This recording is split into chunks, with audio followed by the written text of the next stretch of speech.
Welcome, everyone. This is the second of a two-part lecture series, the 2023 Castle Lecture Series. For those who were not here yesterday, I am pleased to introduce our speaker today, Ben Weisner, who is the director of the ACLU Speech, Privacy, and Technology Project. Yesterday, Ben started to build up the foundations of his argument and deliver an engaging and thought-provoking account of a Freedom of Information Act lawsuit seeking to release a few dozen pages of records from the Guantanamo Bay prison.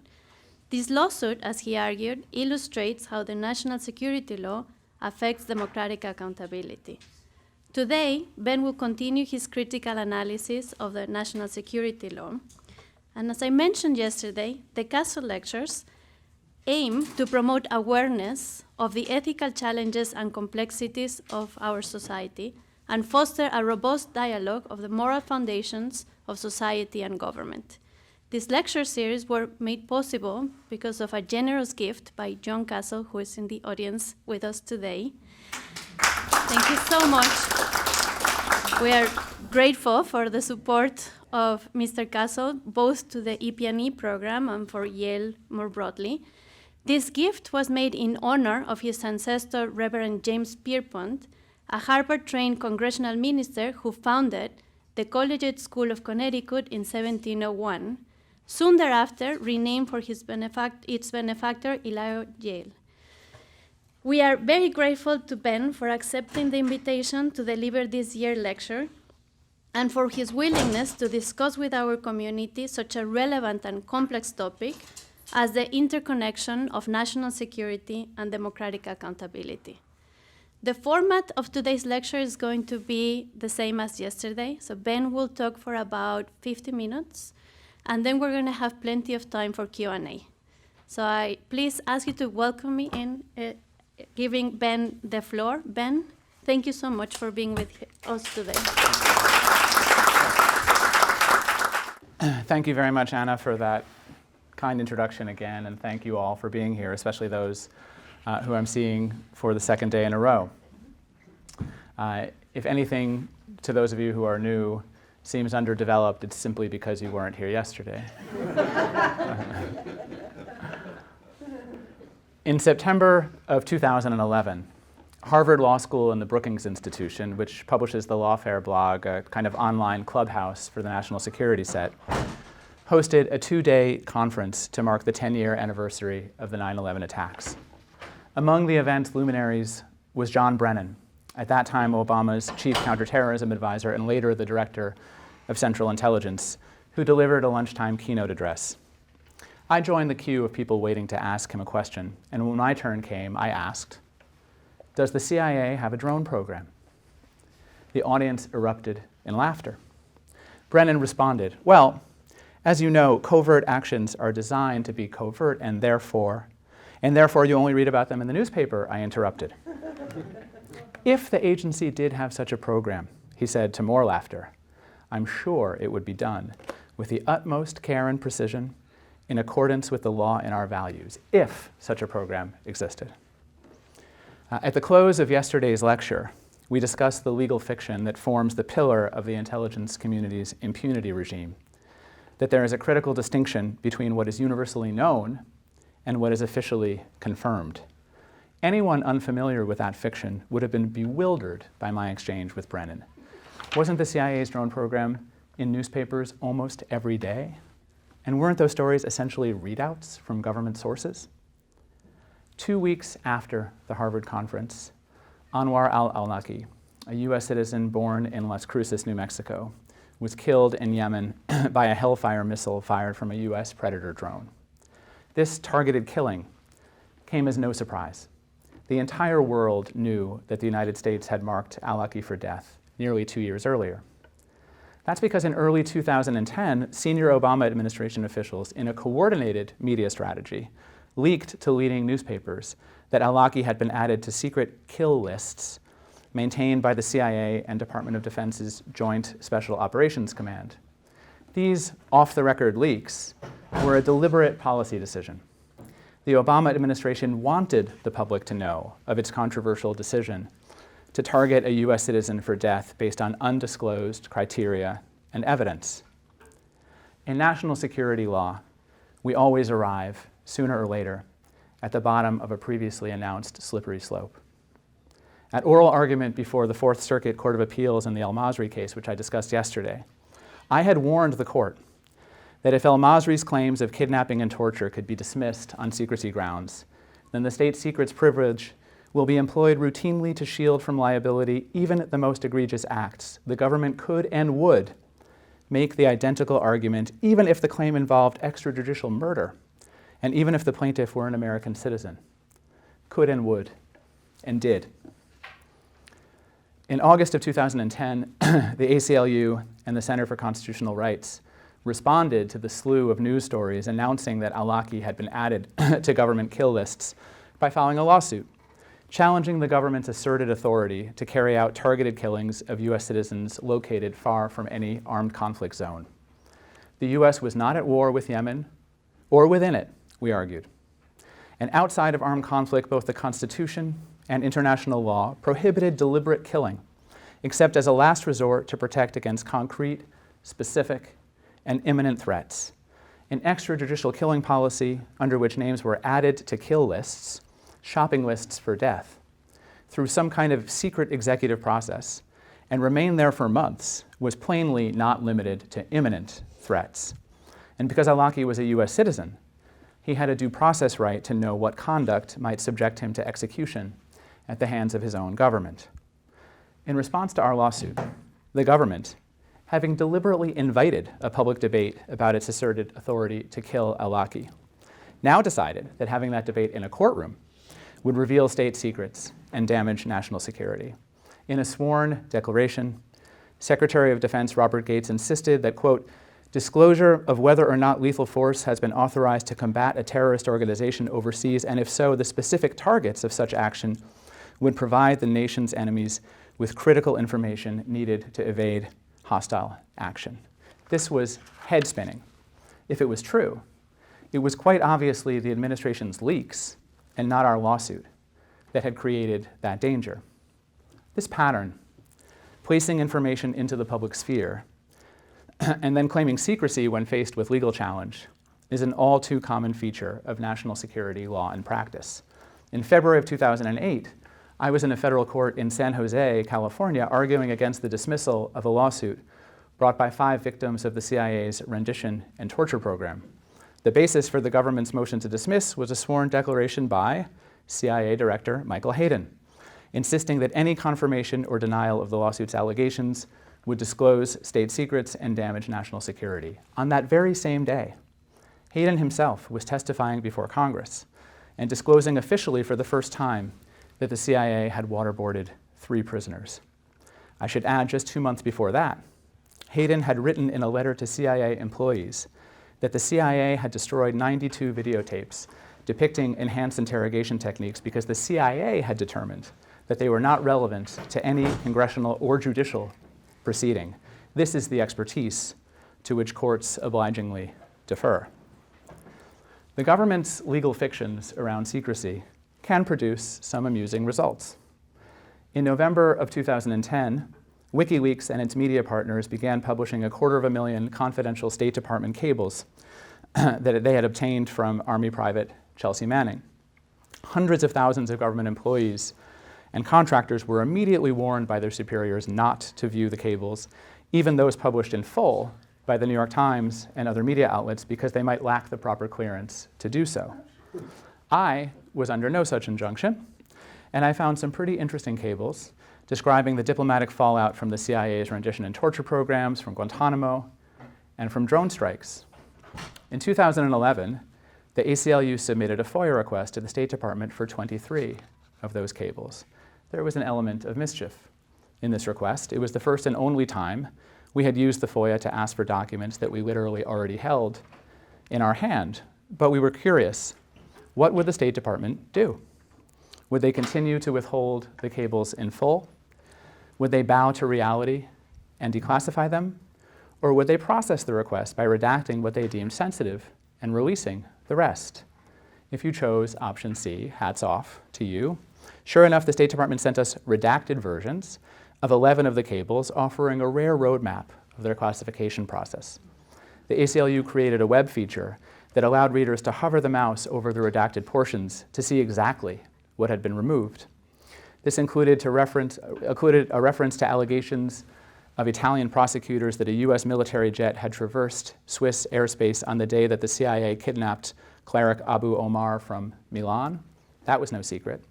2 years earlier, an Italian court had convicted in absentia 23 Americans, most of them CIA operatives, for their role in his abduction and rendition to Egypt, where he was tortured. Also redacted was a cable describing the pressure the US had placed on Germany to shut down a criminal investigation into the CIA's kidnapping of Khalid al-Masri, and another explaining how the Abu Ghraib torture scandal had made the US less secure.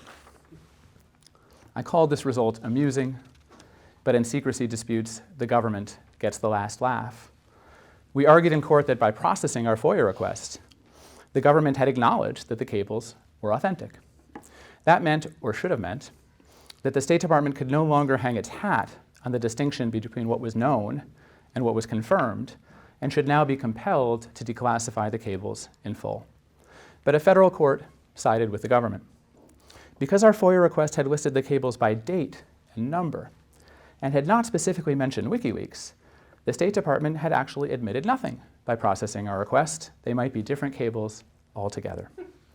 Of course, the court could reach this embarrassing conclusion only by refusing to take 30 seconds to look at the cables published by Wikileaks and those held by the government, side by side. John Brennan's cheeky refusal to acknowledge the CIA's drone program was a hit at Harvard. The academic audience appreciated being in on the joke. But the game the government plays in these cases is corrosive and damaging. By deploying selective leaks to the press and secrecy claims to the courts, the government can simultaneously manipulate public debate and avoid accountability and oversight. And of course, the flip side of impunity for insiders is strict liability for dissenters.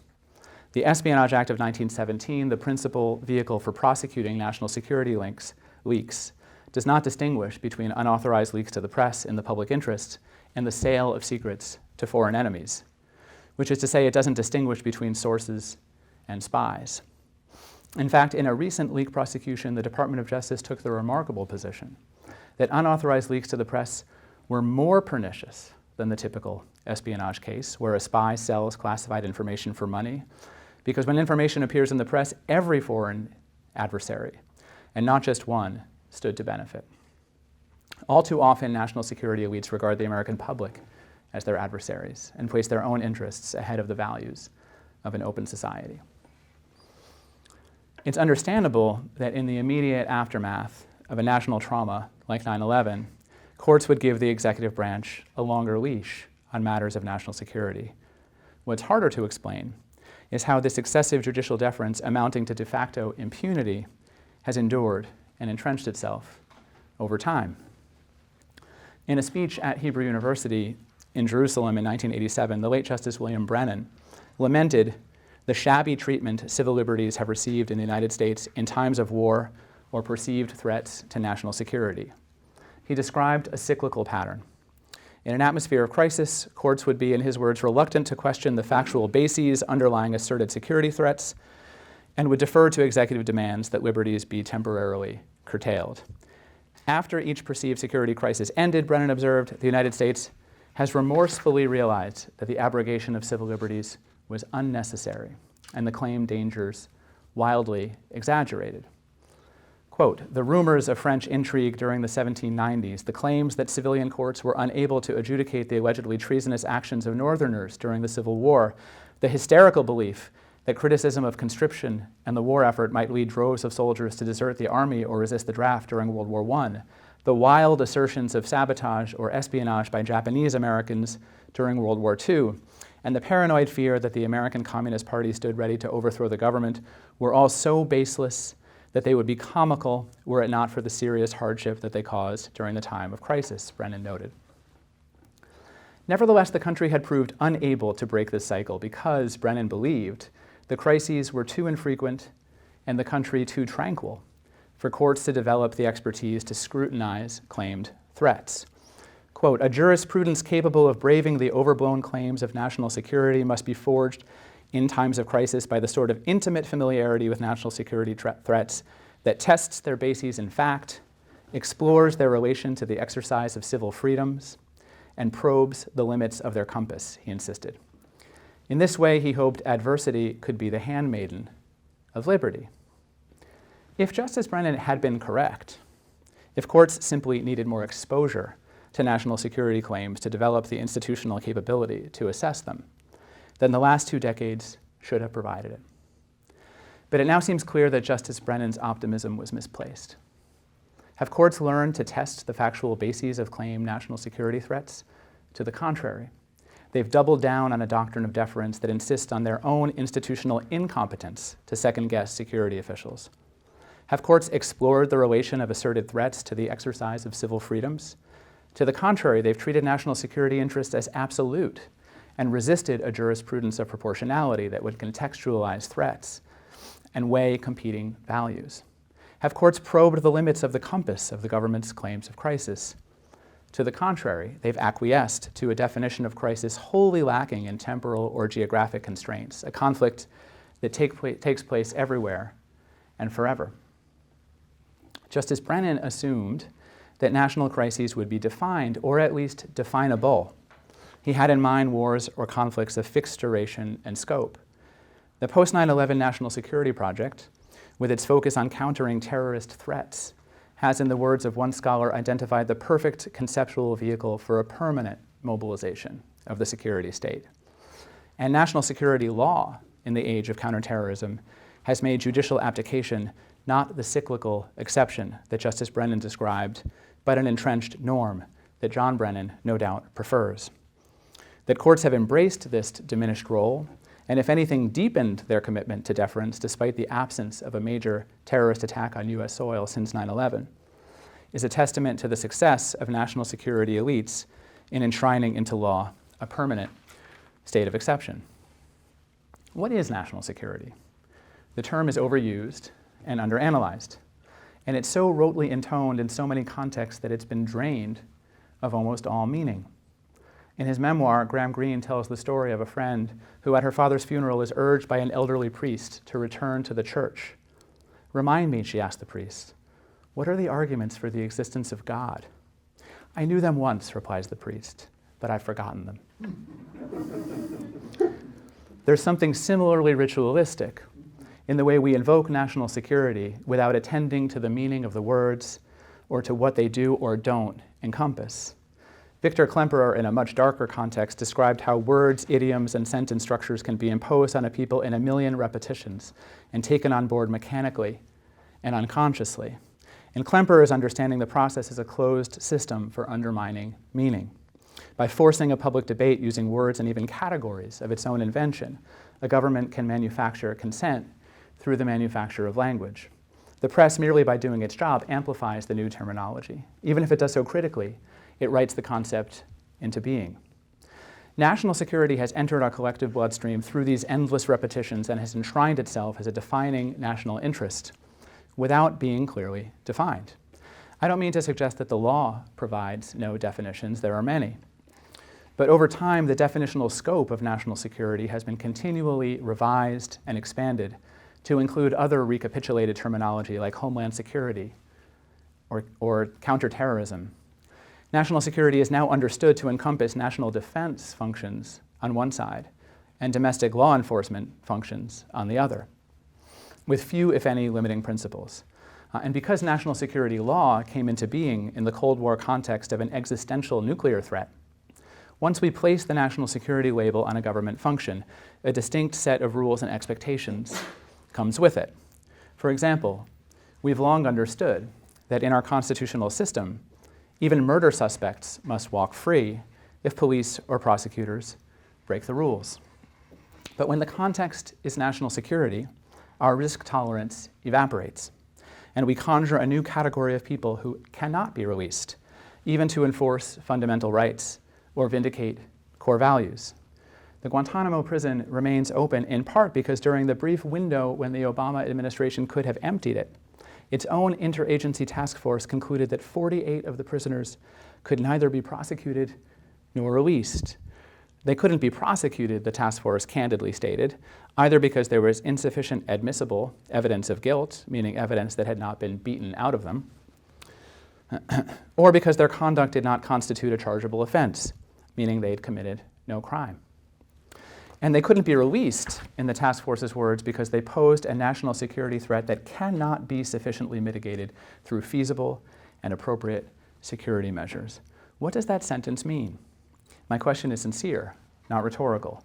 Cannot be released in what sense? Why do we casually accept the assertion that the release of any individual, any 50 individuals, poses a national security threat that requires indefinite detention by the most powerful military in human history? What kind of threat? Is our global surveillance apparatus incapable of keeping an eye on a few dozen people who have been in our custody for a decade, now 2? Does the risk that some might rejoin the Taliban or even Al-Qaeda create so great a danger that we have no reasonable alternative to locking them away forever?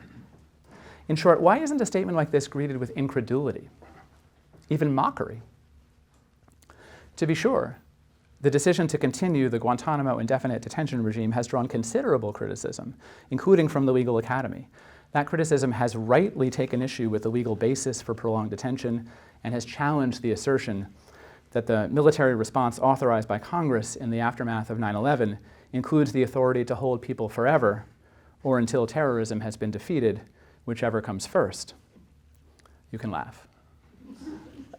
But we rarely hear criticism of the childish premise that terror suspects are supervillains who will scatter death like dandelion seeds if sprung from their cages. You're far more likely to hear Guantanamo opponents insist that in no conceivable scenario will Abu Zubaydah be allowed to walk the streets of Chicago. If he can't be convicted in a federal court, he'll be put in immigration detention and deported immediately.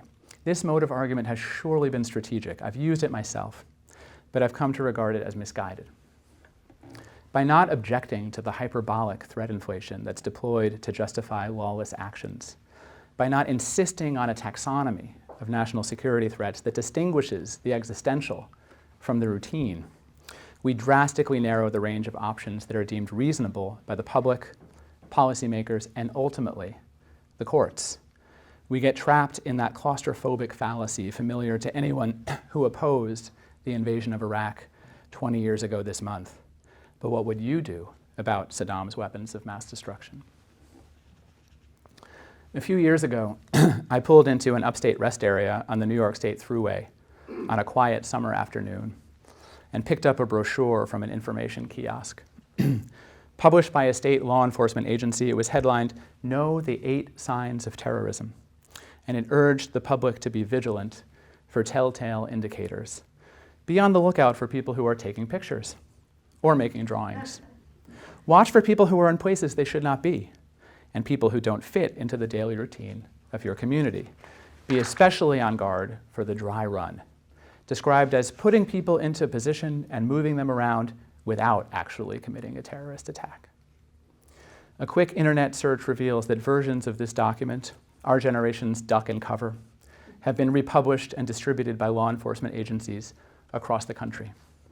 Americans everywhere, it would seem, are being enlisted to conjure dark fantasies from routine observations. My sense is that documents like these are aimed not only at the public, but at the police, the state and local law enforcement agencies that long to be part of the action, the cops on the beat who are invited to identify as warriors in the great struggle, not only in Manhattan and Los Angeles, but in police departments nationwide. Suburban and rural officers are sitting in training rooms looking at slide decks that depict ordinary American scenes and being initiated into the apparitional world of counterterrorism. Another kind of threat conjuring took place in Hollywood soon after the 9/11 attacks, as described breathlessly in the Hollywood Insider publication, The Wrap. A lot of what transpired that night is still top secret, but this much we do know.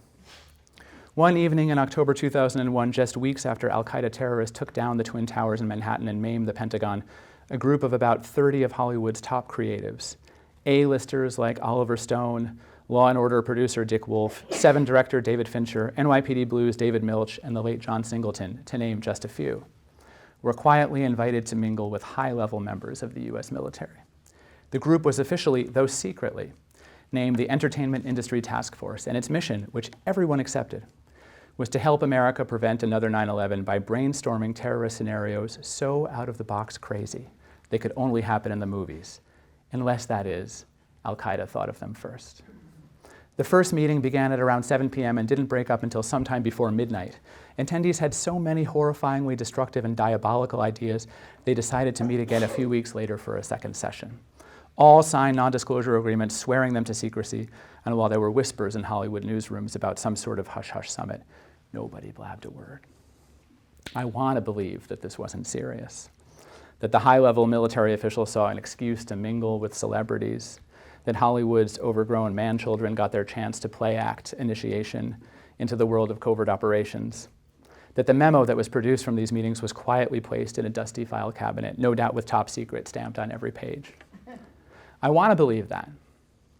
But I remember too well the years of relentless color-coded threat warning based on chatter about impending attacks, the announcements made with great fanfare that ludicrous plots had been disrupted, a dirty bomber whose plan was to place uranium in a bucket and swing it around his body to create a centrifuge, a clownish conspiracy to topple the Sears Tower into Lake Michigan to create a tsunami. Vice President Dick Cheney described that last one as a very real threat. A key ingredient in the shrill fear-mongering that has characterized the post-9/11 security regime is a deep desire on the part of its participants to identify as actors in an epical event. One could fairly describe this as a form of identity politics. As George Packer wrote a decade after 9/11 with perhaps some measure of mea culpa, at the time of the attacks, few educated Americans born after 1950 had any direct experience of war or persecution or cataclysmic failure. After 9/11, this gap in the resumes of intellectuals gave them both a sense of inadequacy, an outbreak of envy for the greatest generation, and a compensatory tendency to inflate the drama of the war on terror and their own role in it. In a lecture in this room 6 years ago, I discussed the way the identity needs of these would-be warriors have created an inverted politics of national security. Those who proclaim that today's terrorists represent an unprecedented threat to our way of life, that our existing laws, courts, and institutions, even our prisons, are inadequate in the face of this threat, that we have no choice but to dispense with core principles, including even the prohibition against torture, to defeat this ruthless enemy, that in short, 9/11 changed everything. It is these fantasists who are extolled as hard-nosed realists, the warriors who are willing to take the gloves off. By contrast, those who defend the vitality and viability of our constitutional system, who insist that our existing institutions are equal to the challenges posed by transnational terrorism, who demand that we abide by core commitments, including fair trials for and humane treatment of prisoners, it is these cool-headed, unpanicked persons who are dismissed as weak and naive, afflicted by a pre-9/11 mindset. That distorted worldview allows the judiciary to view its own abdication of oversight as an expression of solidarity with the strong and the wise, rather than professional weakness. In case after case, I and my colleagues encountered federal judges who were astonished, sometimes even angered, by our suggestion that they carefully scrutinize the claims of national security officials. One case stands out.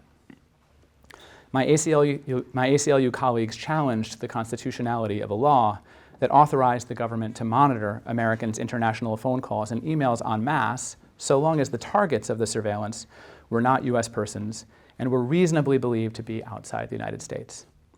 The plaintiffs were lawyers, journalists, human rights researchers, and others whose communications were very likely to be swept up under the law and who had been compelled to take burdensome steps to protect the confidentiality of sensitive information. Naturally, the question before the courts was not whether the Constitution permitted this mass surveillance program, but whether our plaintiffs were permitted to challenge it. The government moved for summary judgment on the ground that plaintiffs lacked standing, because they couldn't show that their own communications had been surveilled. This is a standard catch-22 in challenges to national security surveillance laws. Even if the law's scope is public, its specific targets are secret, so the government can prevent any plaintiff from testing its constitutionality. A federal district judge agreed with the government, but a 3-judge panel of the Second Circuit Court of Appeals, including Yale's own Guido Calabresi, reversed, holding that the plaintiffs had demonstrated a reasonable fear that their communications would be monitored, which was sufficient to establish standing. The full Second Circuit then split 6-6 on the question, with 6 judges agreeing that our case could go forward and the other 6 siding with the government. Judge Dennis Jacobs joined his colleagues who believed the lawsuit should be dismissed, but he wrote separately to convey just how offended he was at being asked to decide. The lawsuit's allegations were inadequate, implausible, and illusory, he wrote. The challenged law concerned only the surveillance of persons abroad who are not United States citizens or residents, so the claim that plaintiffs might be implicated, quote, bears similarity to a pro se plaintiff's allegation that the CIA is controlling him through a radio embedded in his molar. At the risk of being obvious, he continued, the purpose of this lawsuit is litigation for its own sake. For these lawyers to claim a role in policymaking for which they were not appointed or elected, for which they are not fitted by experience, and for which they are not accountable. As best I can see, the only purpose of this litigation is for counsel and plaintiffs to act out their fantasy of persecution, to validate their pretensions to policy expertise, to make themselves consequential rather than marginal, and to raise funds for self-sustaining litigation. In short, counsels and plaintiffs' only perceptible interest is to carve out for themselves an influence over government policy, an interest that the law of standing forecloses. 2 things are striking about this tirade. The first is that the lawyers were not claiming a role for themselves. They were trying to claim a role for Judge Jacobs. Congress had enacted a law, the president had signed it, and asking a court to determine whether the political branches had overstepped constitutional boundaries, the ACLU was not usurping a policymaking role, we were invoking a judicial one. The second is that the ACLU and our plaintiffs were right, and Judge Jacobs quite wrong about the law in question. We did not learn this through the litigation, of course. The Supreme Court sided with Judge Jacobs, ending the case before it could begin. We learned it through a spectacular act of lawbreaking, when Edward Snowden shared classified documents with journalists.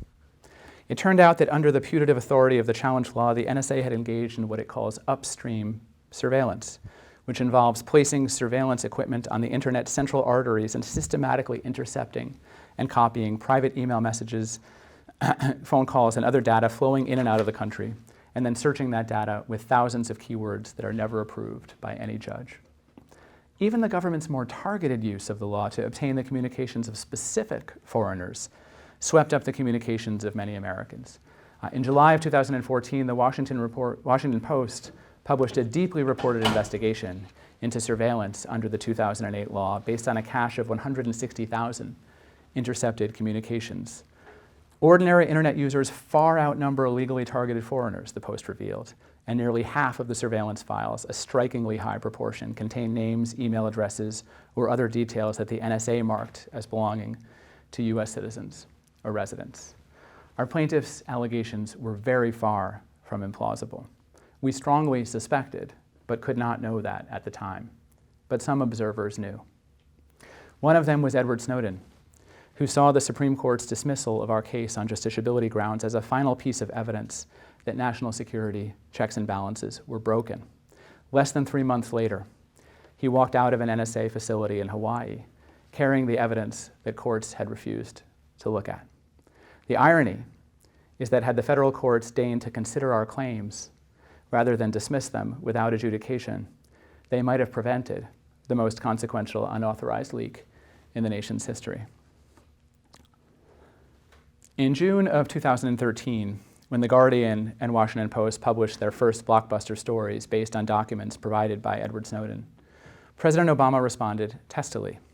The newly disclosed surveillance programs, including the revelation that the government was collecting metadata from virtually all US phone calls on an ongoing daily basis, should be of no concern to Americans because the president insisted they were conducted under very strict supervision by all 3 branches of government. We've got congressional oversight and judicial oversight, he said. And if people can't trust not only the executive branch, but also don't trust Congress and don't trust federal judges to make sure that we're abiding by the Constitution, due process, and rule of law, then we're going to have some problems here. The president's claim that all 3 branches of government were involved in monitoring the surveillance activities was generally accurate. but far from being a defense, it would prove to be a deep source of embarrassment for anyone who had argued that legal oversight of national security programs was functional and effective. That's because the activities that had been approved in secret failed to survive public scrutiny. Stung by sunlight, all three branches of government felt compelled to change course, sometimes dramatically. The president appointed a panel of senior intelligence officials and legal experts to conduct a comprehensive review of intelligence surveillance practices, and the panel recommended 46 sweeping reforms, some of which were adopted just months after the president's remarks. For the first and only time in my 2 decades at the ACLU, the federal courts did not dismiss our lawsuit challenging the legality of an intelligence surveillance program on standing or secrecy grounds. Instead, the Second Circuit Court of Appeals ruled that the NSA's mass collection of Americans' call records was illegal and had always been illegal. And for the first time since the 1970s, Congress enacted legislation that reduced rather than expanded the surveillance authorities of the intelligence community. No one has plausibly argued that any of these reforms would have occurred if Snowden had not shared classified documents with the press. I think some of the condescension and disdain with which Snowden is viewed in national security circles is attributable to the awkward fact that the only significant reforms to intelligence surveillance laws in modern American history have been initiated by leaks and lawbreaking, not by the system's supposedly rigorous checks and balances. That's why I have little patience for those who scold that Snowden should have raised his concerns through the system. What system do people think they're talking about? What's the proper channel for reporting that the intelligence community developed and deployed a global mass surveillance system with the blessing of all three branches of government, but without public consultation? The truth is that Snowden did vastly more to reform intelligence surveillance practices by breaking the law than I and my colleagues did by requesting politely that courts enforce it. I regard this as a very grave indictment of national security law and practice. Is it also an indictment of public interest litigation aimed at constraining national security abuses, albeit quite a different one than Judge Jacobs offered? Did all of this failed litigation, all of these dismissals on justiciability grounds, unwittingly enhance the prestige of the system and help reify the status of national security law? There's no question that I and my colleagues were actors in this theater of law. And one could reasonably argue that our participation conferred undeserved legitimacy on the whole sordid charade.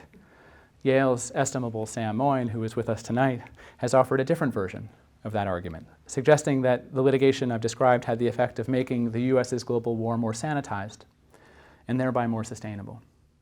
Instead of litigating to challenge the legality of war, we chose to, in Moyne's words, defend the rights of those swept up, and in so doing may have laundered the inhumanity from what began as a brutal enterprise by helping to recodify a war that thus became endless, legal, and humane. In general, I find any suggestion that my time could have been better spent almost irresistibly compelling. While much of our litigation did in fact challenge the Ward paradigm, I am not here to argue that the cases I brought and the causes I championed materially changed the world for the better. Still, what I find confounding about Moyne's argument is the suggestion that the decisions of a handful of human rights lawyers had any geopolitical significance, and the implication that had we devoted our energies elsewhere or nowhere, the course of the forever war might have been altered, or its foreverness foreshortened. Whether public interest litigation after 9/11 did more to legitimize or delegitimize national security law and the war on terror will depend in the final analysis on whether and how the legal community, including the legal academy, responds to the record of impunity I've laid out here. Will it continue to confer prestige and dignity on a regime that deems non-justiciable some of the most vital questions concerning the relationship between state power and individual rights? Or might the embarrassments of these last 2 decades compel the emergence of competing norms that bring some measure of democratic accountability into this place of exception? What would those norms look like?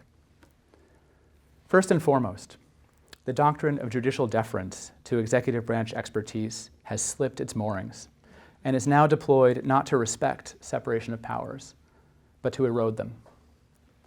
The notion that courts are incompetent but the CIA is competent has always struck me as odd. But even if there are appropriately cabined instances where deference is warranted, it's judges, not leaders of spy agencies, who possess the institutional competence to weigh competing interests. Courts should be especially on guard for the structural conflicts of interest that arise when the putative expert also represents the entity accused of wrongdoing. In those instances, courts would do better to begin with the assumption that the executive is not credible. Some years ago, I was invited to share a stage at a judicial conference with the late John Rizzo, who had been the CIA's acting general counsel during the post-9/11 torture conspiracy. The moderator of our polite debate was none other than Judge Dennis Jacobs, who is more gracious in person than in print. I don't remember much about the event itself, but I spent a fair amount of time with John Rizzo over that weekend as he smoked cigars at an outdoor picnic table and held forth on the political and intelligence leaders he'd crossed paths with during 34 years at the CIA. This one was good for the agency. That one hung us out to dry. This other one was very good for the agency. The man unapologetically divided the world into two camps. That's understandable. He didn't want his friends to go to prison or have their careers derailed. We'd be naive to expect otherwise. But why in the world would we want judges to defer to someone like this? If John Rizzo was an expert in anything, it was in keeping himself and his people out of legal and political trouble. All too often, demands for deference have nothing to do with expertise. Rather, they're demands that courts treat national security claims as absolute.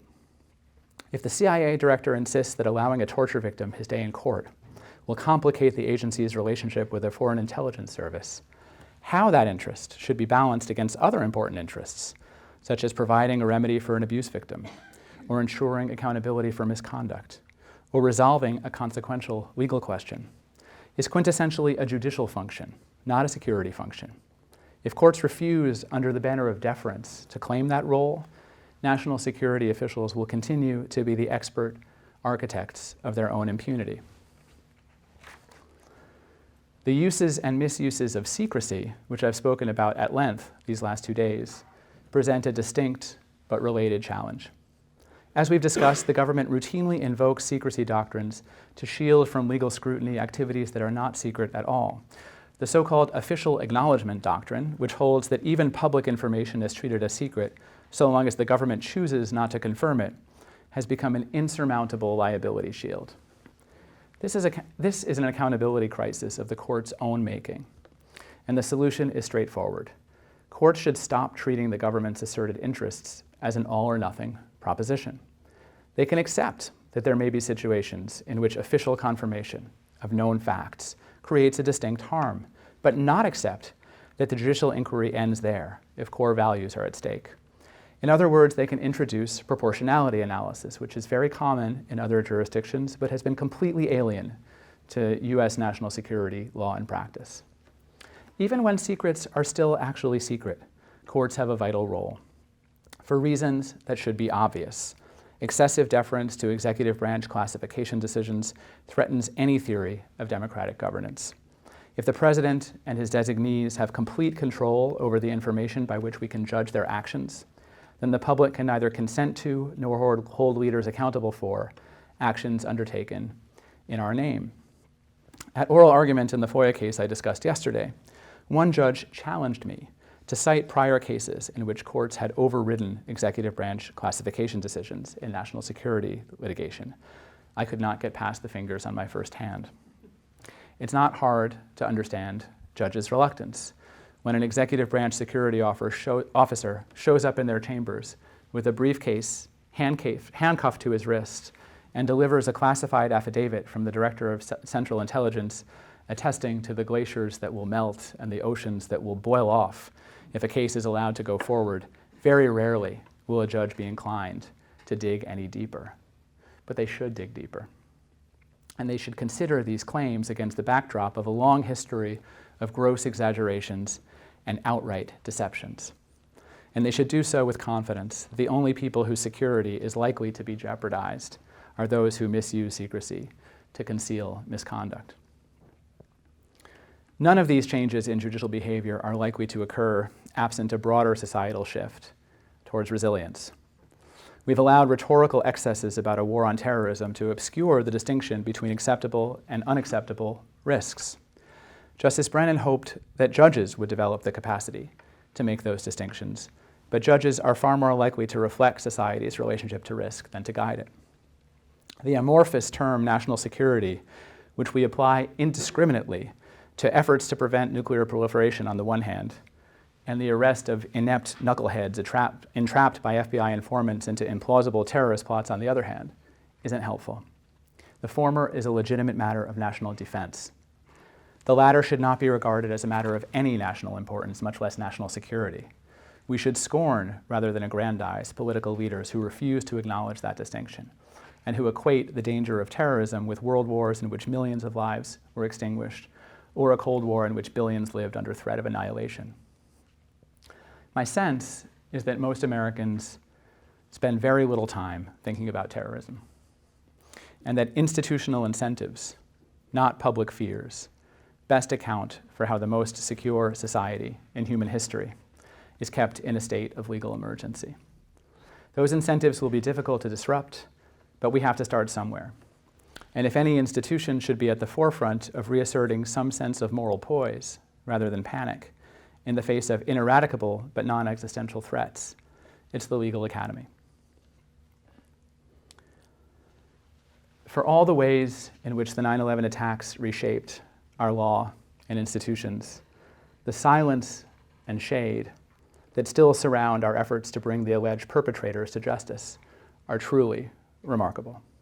This is the signal embarrassment of national security law, that in the 20-odd years since the attacks, the U.S. has managed to invade 2 countries and send our military into many others, to construct and then dismantle a secret global detention apparatus, to develop and deploy systems of mass surveillance, to create new domestic security agencies, but has failed even to begin the trial of the 5 alleged perpetrators who have been in our custody for 2 decades. This might make an ideal starting point for a course on national security law, one that could not be taught in a single sentence. The course could explore how grave misjudgments become self-fulfilling prophecies through a kind of bad faith syllogism. First, we decide that our existing laws and institutions cannot... Really drive you mad with the game. That's okay. First, we decide that our existing laws and institutions can't accommodate the detention, interrogation, and trial of these prisoners, so new rules are needed. Next, we subject the prisoners to such appalling mistreatment that convictions under our existing laws may in fact be impracticable. But because we won't release them under any circumstances, we now need new rules that will allow us to adjudicate their crimes against us while suppressing our crimes against them. That these new rules constitute a moral, practical, and legal disaster that have caused decades of delays is almost beside the point to their proponents. The point of the rules was impunity for the rule makers, and it's precisely that impunity that will make this paradigm so difficult to dislodge. If we're going to be stuck in this paradigm, as it appears we will be for some time, let's at least insist on a definition of national security that encompasses more than the never-ending menu of threats against us. Let's agree that a system that deems the perpetrators of grave abuses above the law and the victims of those abuses beneath it should not be called secure. And let's resolve that the security of senior officials, the architects and beneficiaries of these states of exception, will no longer be attained at the expense of the security of our laws and values. Thank you very much for listening.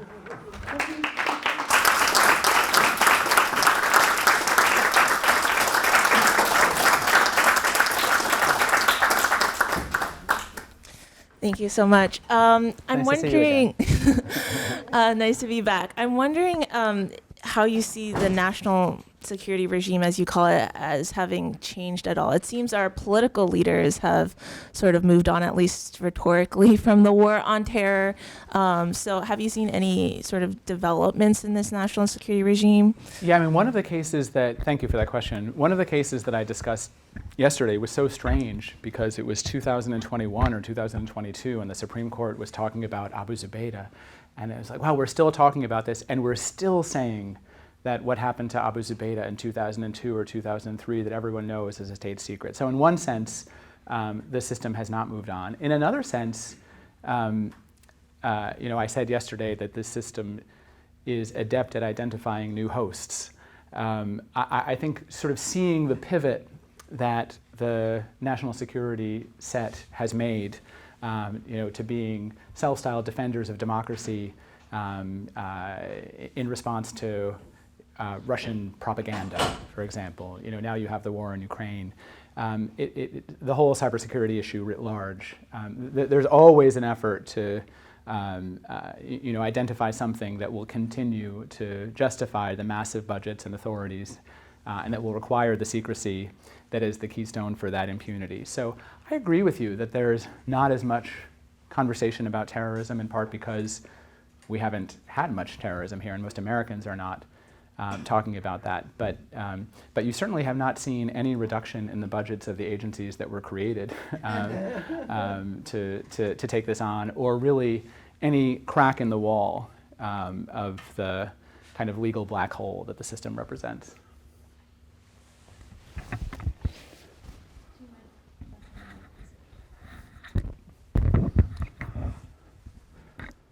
So thank you. Hi. That was great. Hi.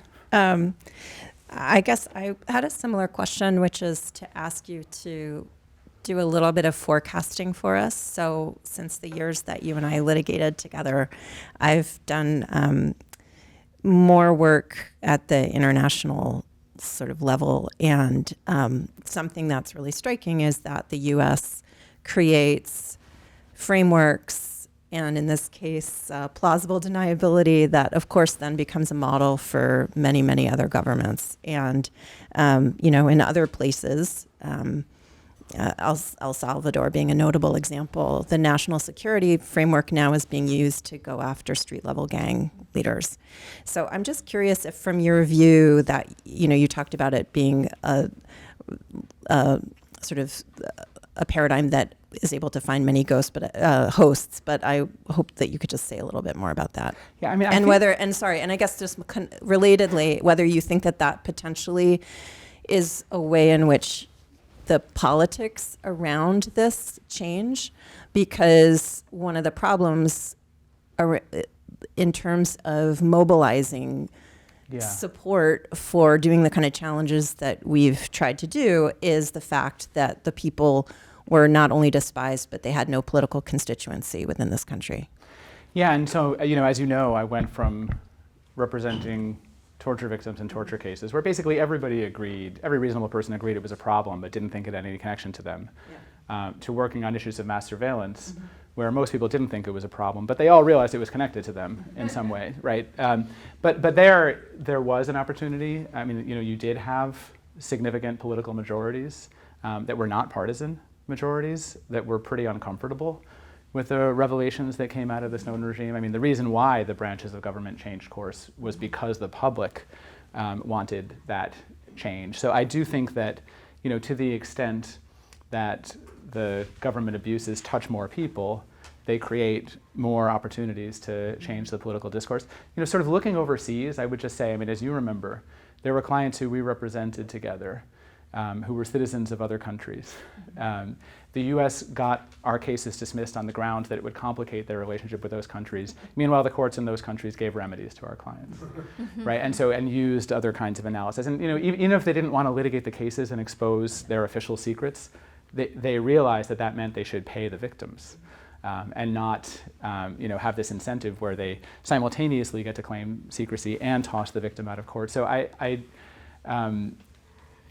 one of the very frustrating things about doing human rights work in a U.S. framework is how little interest U.S. courts have in being in conversation with courts in other democracies that face greater terrorism threats than we do, and yet find a way to adjudicate some of these same kinds of disputes.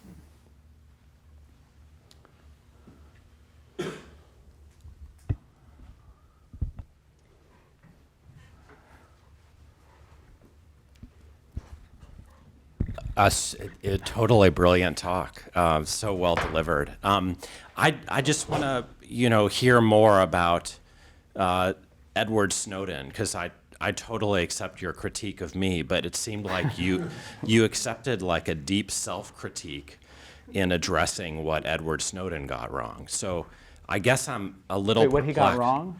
what he got right. What he got right, Yeah, sorry. Yeah. So I accept the self-critique. I'm really good at. yeah, Yes, so yes, I just yes, want, yes, yeah. I'm just trying to understand the kind of Yeah. credible pathway to political change in the situation, because you've said the judges, we spent, decades, we're still doing it, asking judges for change, which Yep. they will never deliver. Yep.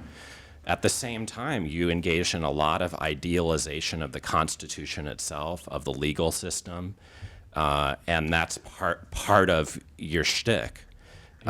Even as you acknowledge that Yeah. they're the problem. And then Snowden makes more change than legal activism ever does by breaking the law. So I guess I don't understand what the political move is. It's a great question, and it is a paradox, because the way that Snowden creates change is by breaking the law and thereby reinvigorating legal and democratic oversight. We basically only get energetic oversight, judicial or legislative, in response to leaks and law breaking. The whole modern apparatus of intelligence, surveillance, oversight was a result of the Church Committee, which was a result of a bunch of anti-war activists breaking into an FBI field office outside of Philadelphia, stealing all the files and mailing them to Betty Metzger at the Washington Post, right? So like basically, and all of the sort of limited successes that we've had over the last decades, you can trace to someone inside the system deciding that the public had a need to see something. And then once the public has that information, I think lawyers and even litigators are actors in that, right? So we did file a successful lawsuit based on documents that Snowden gave us. It turned out that even our unsuccessful lawsuit was a critical piece of bringing him forward. And I know, not from Snowden, but from journalists who got his documents, that there were subfolders in what he gave them that were marked for the ACLU. So that kind of conversation goes on as well. But yeah, I take your point that there is a tension between my disparagement of the system and my aggrandizement of how it should be. And I concede that it's under-theorized.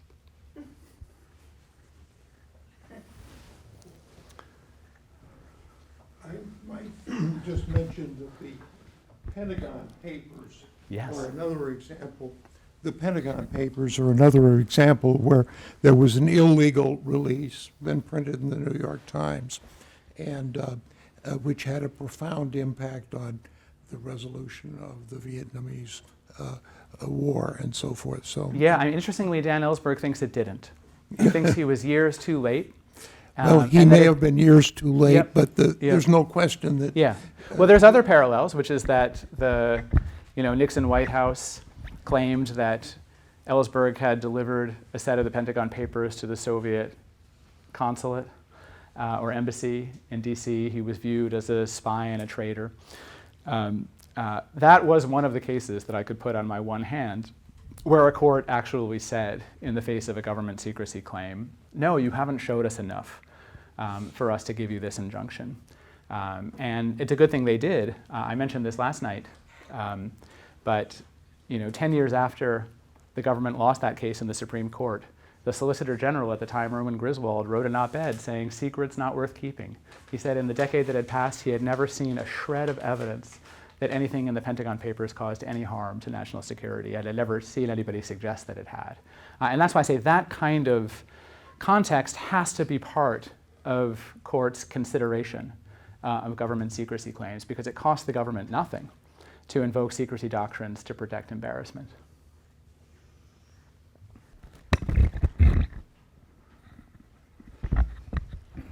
Thank you for your talk. I wanted to ask if the ACLU has heard about, and if so, are they looking into the following two allegations. One is that the Iranian general who was assassinated during the Trump administration's tenure had been attending a meeting to discuss a peaceful negotiation or settlement with Saudi Arabia about the war in Yemen. I mean, that's one I mean, I could send you the source. And then the second allegation is Seymour Hersh allegation that U.S. operatives working in concert with Norway, I believe, blew up the Nord Stream 2 pipeline that was Yeah. supposedly done last year. So I just wanted to know Yes. if you were aware Yeah. of these Okay. things, Yeah, if you're looking into them. I'm aware of those things as a citizen. They don't fall within my professional remit. I work for a domestic civil liberties organization that does not concern itself with explosions in northern waters or that kind of military operation. So I don't have anything particular to share with you there, and it's I think the role of journalists, not the role of the ACLU, to explore those allegations further.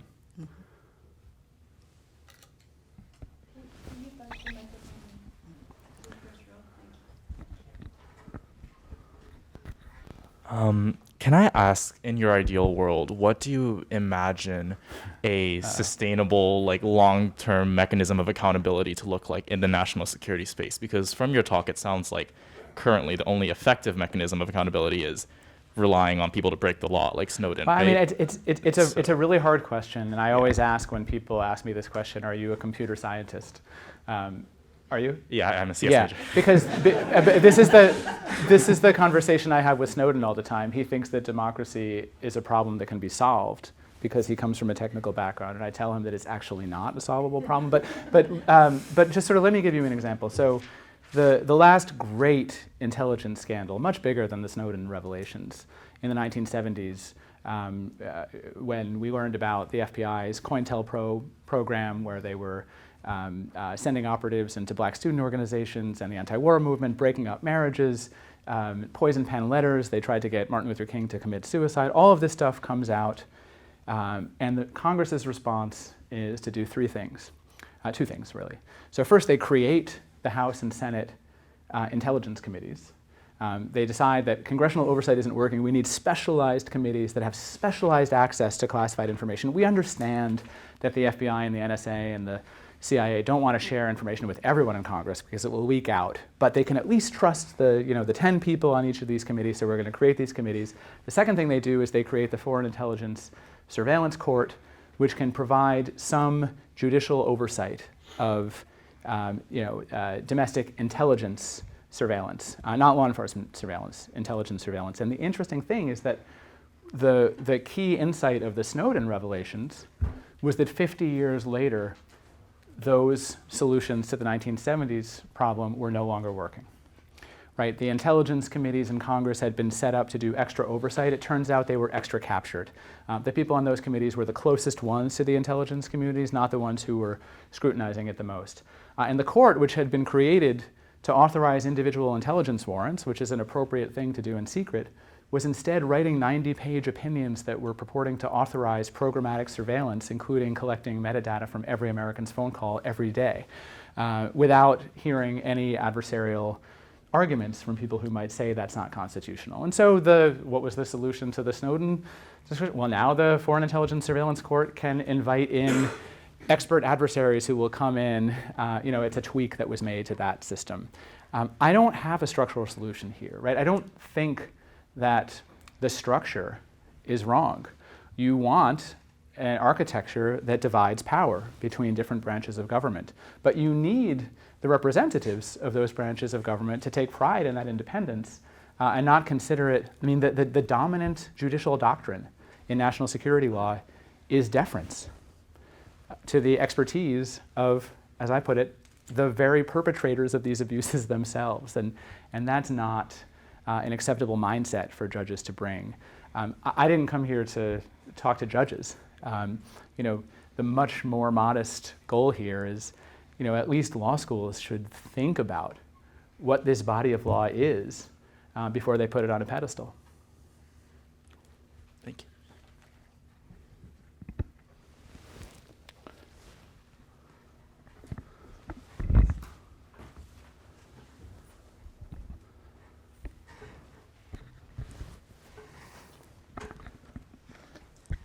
Hi, thanks. I wonder if you might share any war stories about being surveilled yourself, either overtly or covertly, and different times during your work.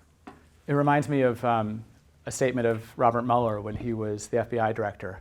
I'm most concerned about what we're not hearing. No stories. If it's happening, they're good at it. Yeah. I think there was another question in the back.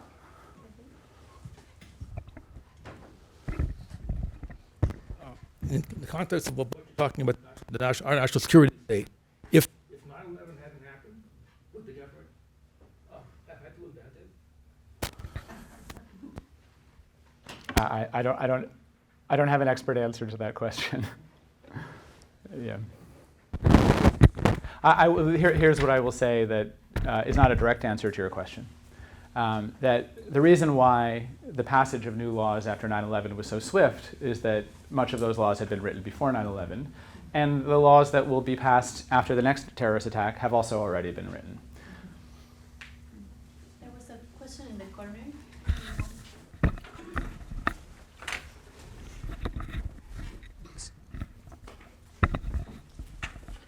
You know, you paint a pretty bleak picture about what's happening, and the ways that this whole national security law is corroding a lot of our principles. And I wonder if you could just say a little more about the FISA court itself, which is an Article III court, and therefore should perform to certain constitutional standards, and how we have accountability for the judiciary, which is normally through public access and public oversight. Yeah. And is this another example of national security concerns eroding our institutions by undermining how our Article III courts work? Yeah, I mean, if we start seeing more courts adopt the same kind of secrecy practices of the FISC, then for sure. Look, I mean, what I said before, I don't object to the existence of a court that issues warrants in secret. Even in public Article III courts, warrants are issued in secret. Right? You don't send a note to someone saying, we're authorizing a wiretap against you. You go at an ex parte proceeding and a judge gives you a warrant. That's fine. The problem with the FISC is mission creep. I mean, if all the FISC were doing were granting individualized warrants at whatever the rate of acceptance, 99.9%, that would at least be performing a function where we don't traditionally rely on an adversarial process or even a public process. Although with warrants, we do expect that at some point they can be made public after the investigation is over. And we've been fighting for years to get the FISC to do the same thing. The problem is when you have these broad authorities that authorize the court to issue broad programmatic warrants that implicate constitutional rights, and there's no one in the room other than the Department of Justice and the judge to say, wait a minute. And so again, one of the post-Snowden reforms is to give the court at least the opportunity to have an expert in the room who is not the government. But I think we need to continue to push for the release of their historical opinions and on an ongoing basis for the reason you identify.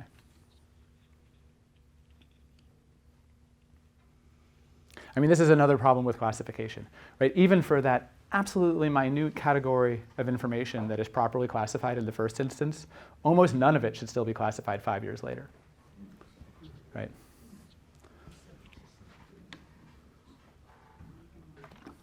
First, that was just a really wonderful talk, and I apologize for being so late. The answer to your question was provided before you arrived. That's okay. Yeah. Oh, I'll pass. I struggle a little bit to figure out how to ask this. I have a tendency, I know, to ask sort of for a prescriptive conclusion, and I'm going to try to avoid that. But I feel like there's a way in which the story you're telling is generalizable beyond the realm of national security. And it seems like it's a story, there's kind of a triangle here between legal means, social movements, and in this case, important acts of civil disobedience. And as someone who's probably has less faith in the power of law than someone who teaches law ought to have. I guess I do have a question about whether you think there are lessons here about how change comes about, and what role, kind of relative role, those three, to the extent we can call them three separate actors, are the kind of you guys, an elite legal institution trying to bring about change, broader social movements who seem to be motivated on the one hand by the inculcation of fear, and on the other hand by the inculcation of outrage when someone like Snowden can bring it to their attention, and whether that tells us anything about how better to hold the state accountable. Yeah, I struggled with this question and whether I should try to come up with something more prescriptive and hortatory at the end and say, other than just let's change our values. And it's difficult, especially for one of the reasons that Hope suggested, which is that for a lot of what we're talking about, the victims are invisible and abroad, and so they're not going to be victims around which we're going to mobilize a movement. The exception to that might be when we're confronted with horrific images of sexual abuse and beatings and death at Abu Ghraib that can actually create some kind of accountability moment. But again, there you have it again. There's someone inside the system breaking the law in order to put that in our faces and to force that kind of response. I think there are things about the security context where the politics are a little bit unique. As I described, where there's just no cost to saying we need, has there ever been in any democracy, a good example of a public punishing political leaders for threat mongering, for fear mongering? Maybe there are. As I said yesterday, I haven't spent a lot of time studying these phenomena, more being kicked around by them. But that would be worth looking at. And I think in part, in the same way that the government is opportunistic and is waiting for these, moments of disruption to push additional authorities, we probably should be doing the same thing and know that we're going to have these windows that are created by, big media events. I think you actually will see that pattern, that our big kind of high-profile lawsuits are filed 6 days after, the massive leak story, and so we're kind of trying to ride that wave in some way and to make sure that that person's risk is converted into some legal or social change. But I'm going to think more about that.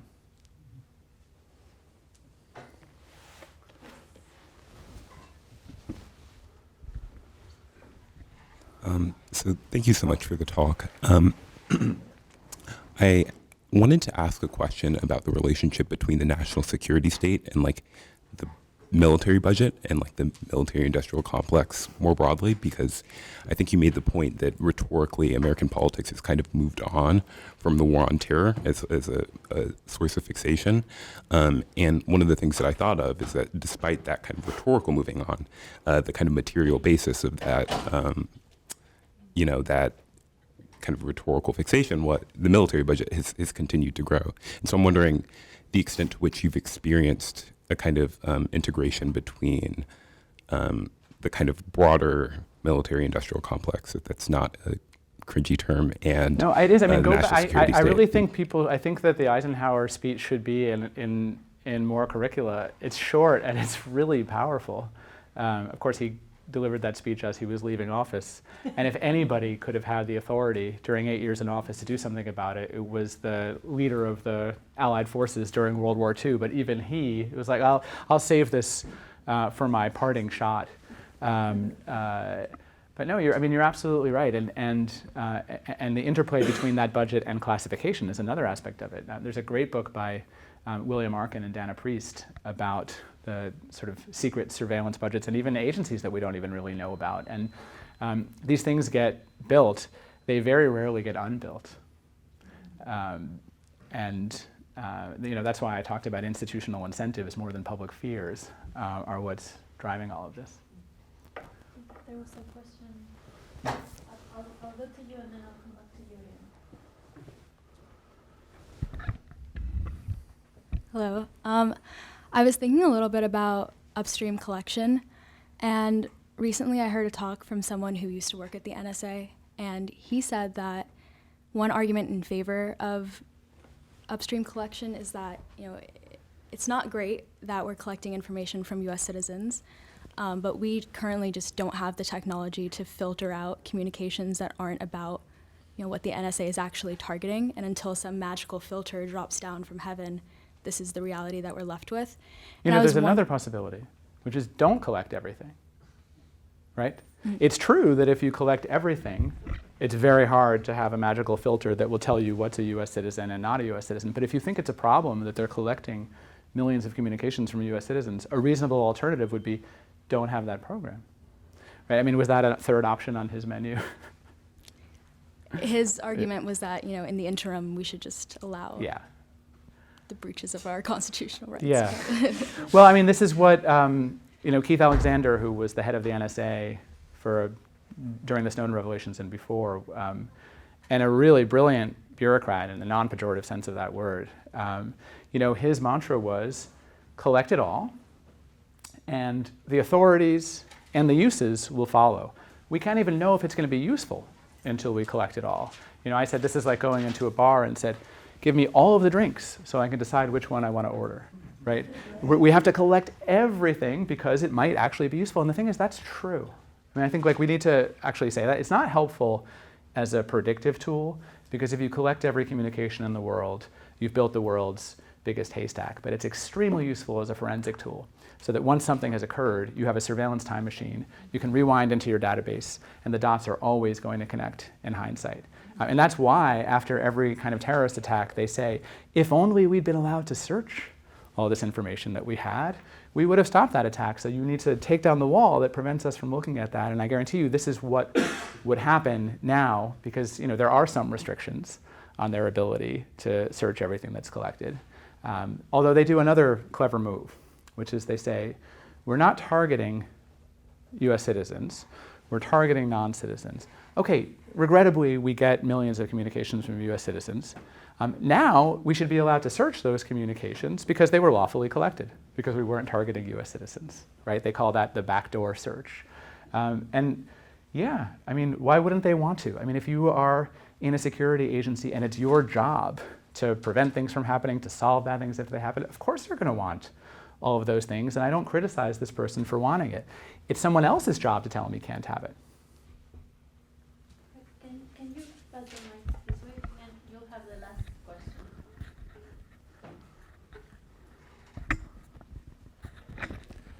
We end where we began. Thanks a million, Ben.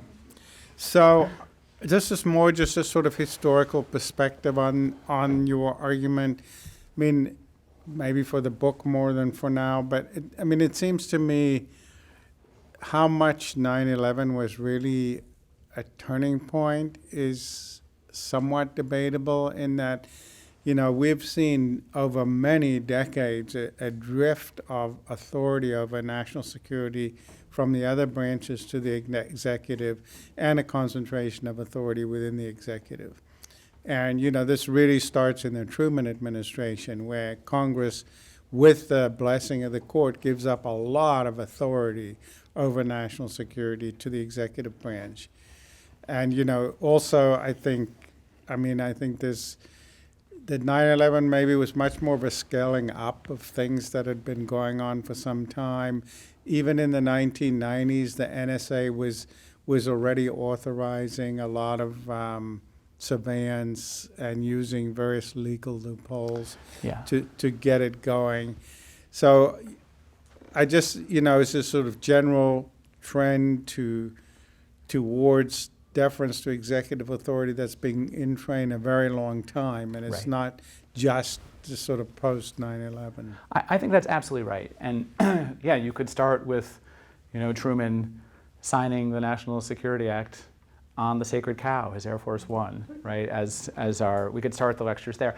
I do think, though, that it's a little bit more than a difference in degree and scale. So first of all, on the surveillance side, the capabilities are night and day different in 2006 from 1995 even, and 2010 from 2006. Just the ability to collect the whole world's communications and store them at an affordable cost and then search them, that didn't exist before 9/11. That capacity was created after 9/11, and the decision was made to deploy it all in secret before the public had any kind of say, and then to install that as an architecture. And then I think the other point is, as I said, continuing to redefine national security to take on a longer menu of threats that should not be considered related to the national defense, even like, lone wolf terrorists in the United States. And so, but I think your point is fundamentally right, which is, I know this because when I was trying to litigate these cases in 2006, 2007, 2008, the government was citing cases from the 1980s involving, surveillance and state secrets privilege as well. So, yes, I think if I were going to have more than 2 50-minute lectures, there would be a chart that went like that. Right? Well, there needs to be a book, and you're the guy to write it. We'll see. Wonderful. Thank you so much for these CASO lectures. And thank you everyone for attending this today. It's really thought-provoking and fascinating, and we look forward to seeing the book. Thank you everyone.